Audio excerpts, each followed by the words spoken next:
بسم اللہ الرحمن الرحیم نحمده ونصلی علی رسوله الکریم اما بعد فاعوذ باللہ من الشیطان الرجیم بسم اللہ الرحمن الرحیم رجال لا تلہیہم تجارۃ ولا بیع عن ذکر اللہ صدق اللہ العظیم۔ معزز دوستو، اللہ تبارک و تعالی نے دنیا میں جتنی چیزیں بنائی ہیں ان کی ایک عمر مقرر کی۔ کوئی بھی چیز دنیا میں ہمیشہ باقی نہیں رہتی، جب عمر پوری ہو جاتی ہے تو وہ ختم ہو جاتی ہے۔ انسان اپنی جوانی میں کتنا طاقتور ہوتا ہے، بڑا باہمت اور باحوصلہ ہوتا ہے، لیکن جب اس کا بڑھاپا آتا ہے تو کمزوریاں آ جاتی ہیں، طرح طرح کی بیماریاں لگ جاتی ہیں، ہڈیاں کمزور ہو جاتی ہیں، اور یہ صاف سمجھ میں آتا ہے کہ یہ بیماریاں اور یہ تکلیفیں اور یہ کمزوریاں یہ بڑھاپے کی علامت ہیں، اور اس کے بعد اس کو جانا ہے، جیسے ہم سے پہلے والے چلے گئے۔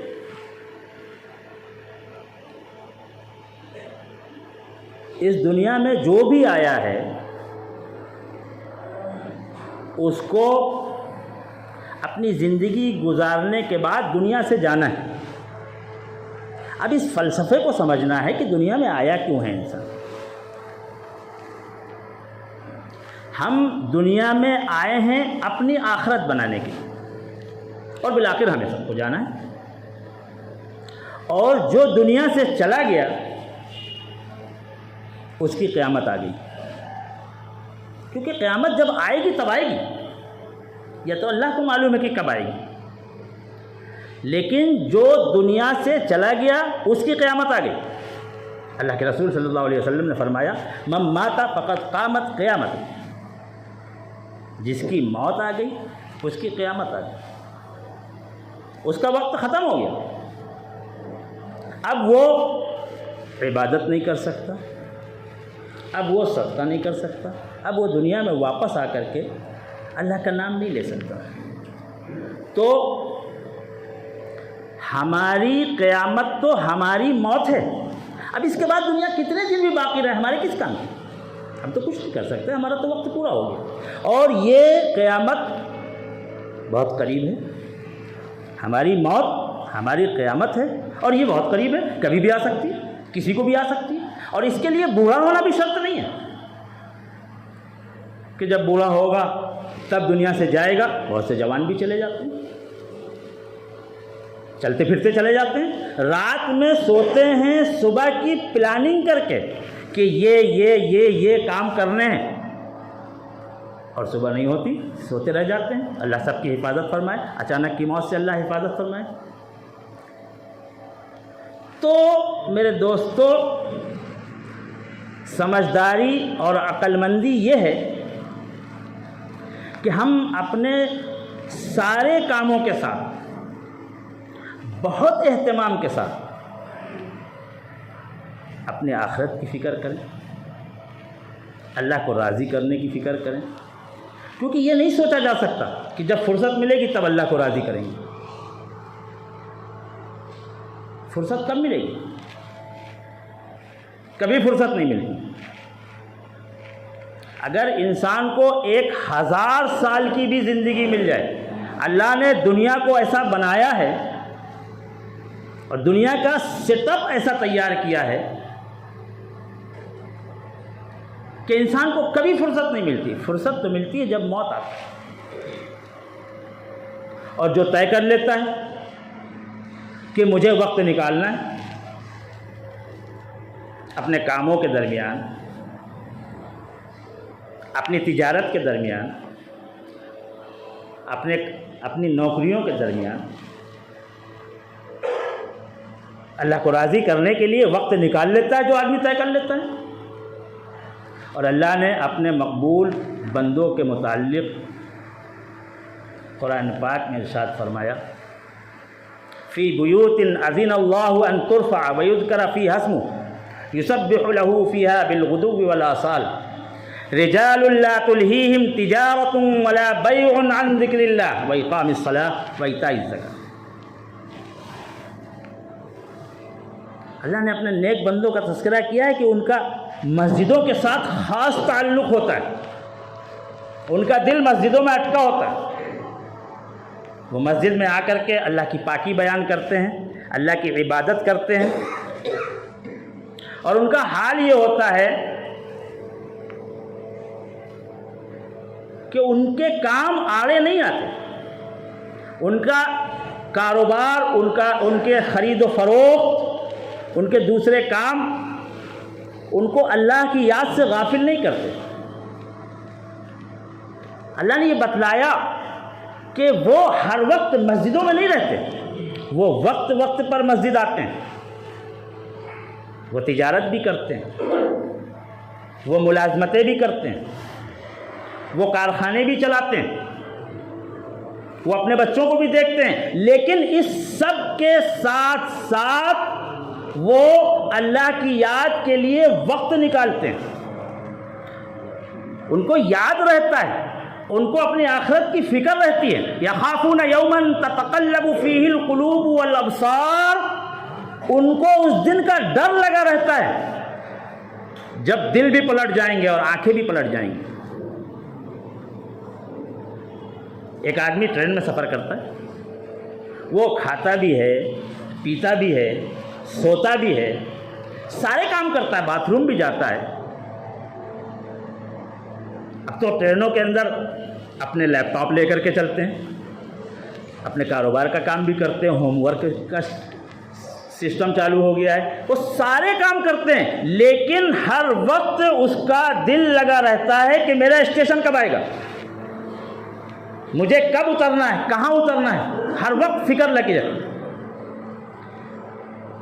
اسی طرح سے اللہ کے نیک بندے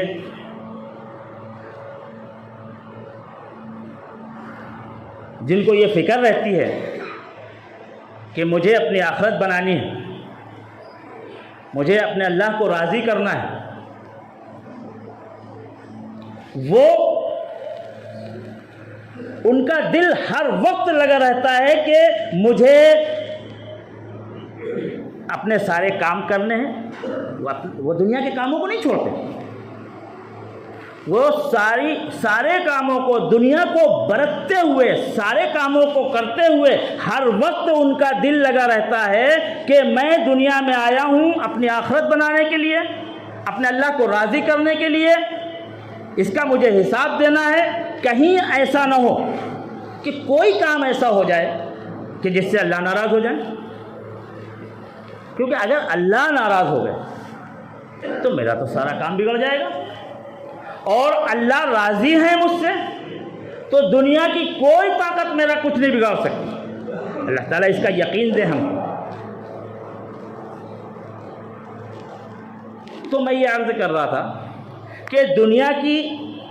جس طرح سے انسان کی عمر مقرر کی ہے اللہ تبارک و تعالیٰ نے، اسی طرح سے اس دنیا کی عمر مقرر کی ہے اللہ تعالیٰ نے، اور دنیا کا بھی بڑھاپا آئے گا۔ اللہ اور اللہ کے رسول صلی اللہ علیہ وسلم نے اس دنیا کے بڑھاپے کی جو نشانیاں بتائی ہیں،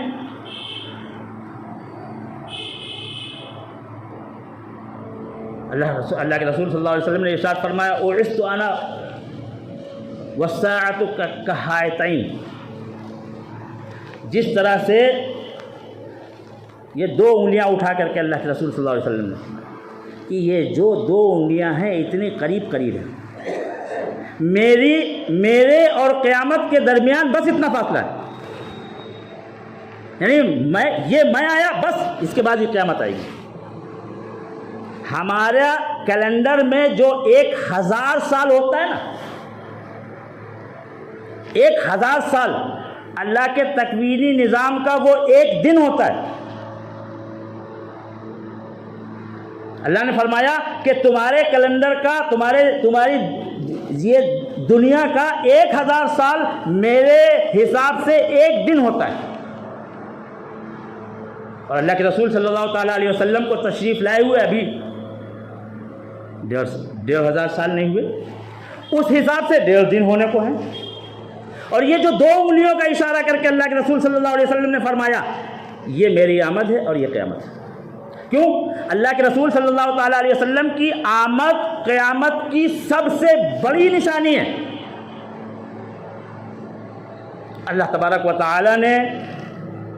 قرآن کے نازل ہونے سے پہلے نبی پاک صلی اللہ تعالیٰ علیہ وسلم کے بعثت سے پہلے کے جو واقعات بتائے وہ تو پچھلے واقعات بتایا اس لیے کہ آگے آنے والے اس کے حساب سے زندگیاں گزاریں، لیکن اب اس کے بعد کے جو واقعات بتائے اللہ کے رسول صلی اللہ تعالیٰ علیہ وسلم کے بعد کے جو واقعات بتائے ان کو ہم پیشن گوئیاں کہہ سکتے ہیں۔ آگے کیا کیا ہونے والا ہے وہ اللہ نے اور اللہ کے رسول صلی اللہ تعالیٰ علیہ وسلم نے وہ نشانیاں بتائی ہیں۔ جب حضور پاک صلی اللہ تعالیٰ علیہ وسلم کو معراج کے سفر میں اللہ نے بلایا تو آپ نے ایک جگہ یہ دیکھا کہ ایک بوڑھی عورت ہے جو لاٹھی ٹیک ٹیک کر کے کمر جھکی ہوئی ہے اور لاٹھی ٹیک ٹیک کر کے چل رہی ہے۔ اللہ کے نبی صلی اللہ علیہ وسلم کو سمجھ میں آ گیا یہ دکھا کر کے مجھے کوئی خاص بات بتائی جا رہی ہے۔ آپ نے پوچھا جبریل یہ کیا ہے؟ سیدنا جبریل علیہ السلام نے عرض کیا یا رسول اللہ صلی اللہ علیہ وسلم یہ دنیا ہے اور اس کی حالت دیکھ کر کے آپ اندازہ لگا لیجئے کہ یہ اپنی موت کے کتنے قریب ہے۔ تو اللہ کے رسول صلی اللہ علیہ وسلم نے جو 2 انگلیوں کا اشارہ کر کے جو 2 انگلیاں اٹھا کر کے یہ بتایا کہ یہ میری آمد ہے اور یہ قیامت ہے کہ بس 2 دن یا 3 دن، اللہ کے تکوینی نظام کے اعتبار سے یا تو 2 دن یا 3 دن یہ اللہ کو معلوم ہے، لیکن ابھی 1.5 دن ہی ہوئے ہیں۔ اب اس کے بعد کی جو نشانیاں اللہ نے بتائی جو پیشن گوئیاں قرآن کے اندر ہوئی، بنی اسرائیل کو اللہ رب العزت نے یہ یہودیوں کو، بنی اسرائیل جو حضرت یعقوب علیہ السلام کی اولاد ہیں ان کو آج ہم ان کو یہودی کہتے ہیں، ان کو اللہ رب العزت نے فلسطین کا علاقہ دیا اور کہا کہ تم یہاں بسو، یہاں اللہ کا نظام قائم کرو۔ اور وہ سرکش قوم، انہوں نے سرکشی کی، اللہ نے ان کو باہر نکالا، ایک مشرک بادشاہ کے ذریعے سے ان کو کھدیرا کیا، وہ نکل گئے، تفصیل بہت لمبی ہے۔ اس کے بعد دوبارہ ہزاروں سال کے بعد دوبارہ اللہ رب العزت کو ان پر رحم آیا اور ان کو دوبارہ پھر فلسطین کے علاقے میں لا کر کے بسایا گیا۔ اس کے بعد پھر ایک لمبا عرصہ گزرا، سیدنا عزیر علیہ السلام کے ذریعے سے ان کو لے کر کے آیا گیا اور ان کو بسایا گیا، وہ پھلے پھولے، ان کی حکومت ہوئی، ان کے کاروبار ہوئے، انہوں نے بڑی ترقیاں حاصل کی، اور اس کے بعد پھر سے شروع ہوا